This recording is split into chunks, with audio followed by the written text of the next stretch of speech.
Hello everyone, Mr. B here. Today we are going to be looking at a chemical reaction and discussing, sort of a fundamental law of the universe that we're going to discuss today. So this right here is an element called cesium.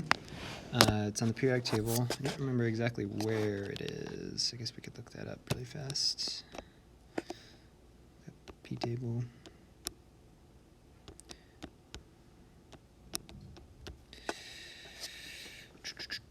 Cesium.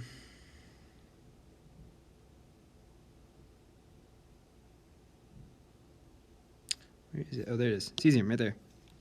Okay, cesium is a very reactive metal, and this is the chemical formula for cesium reacting with H2O, which is what? Water. So we're going to watch a quick video of the cesium reacting with water. Okay.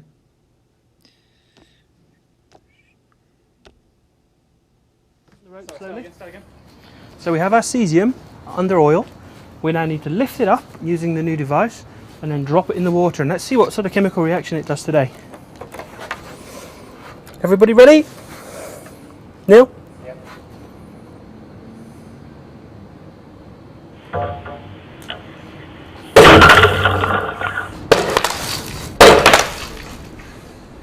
Okay, so you can see from that cesium reacts really violently with water, okay? So it turns from cesium and H2O into this compound, which I don't know the name for, and H2 gas, okay? Now here's my question for you. In this reaction, does anything get created or destroyed? Do atoms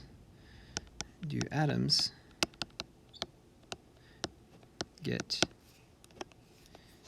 created or destroyed?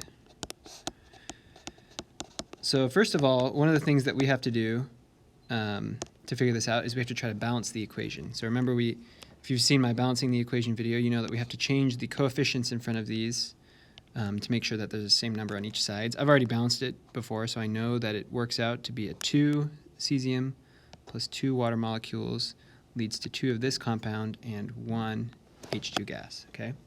So one of the things you'll notice is that when we balance this equation, we know where every single atom in this reaction is going, okay? So we have 2 cesiums on this side. We have 4 hydrogens and 2 oxygens. On this side, we have 2 cesiums, 2 oxygens, 2 hydrogens here, and then 2 more hydrogens. So that's 4 total hydrogens. So we know where everything is going in this reaction. There's no mystery. There's no hydrogen popping out of the air to help us to make sure that we know where all the hydrogens came from. And scientists, they wondered about this for a long time. Like, do atoms ever get created or destroyed? Like, they had to have come from somewhere. And scientists eventually, after lots of experiments, came up with a law. It's called the law of conservation of matter. Okay? The law of conservation of matter says this. Atoms, let me underline this really fast. There we go. Are never created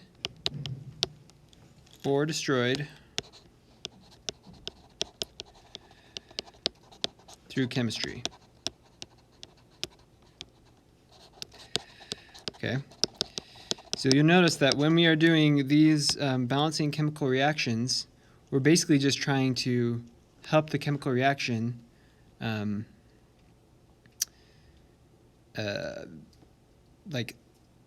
follow this law, the law of conservation of matter.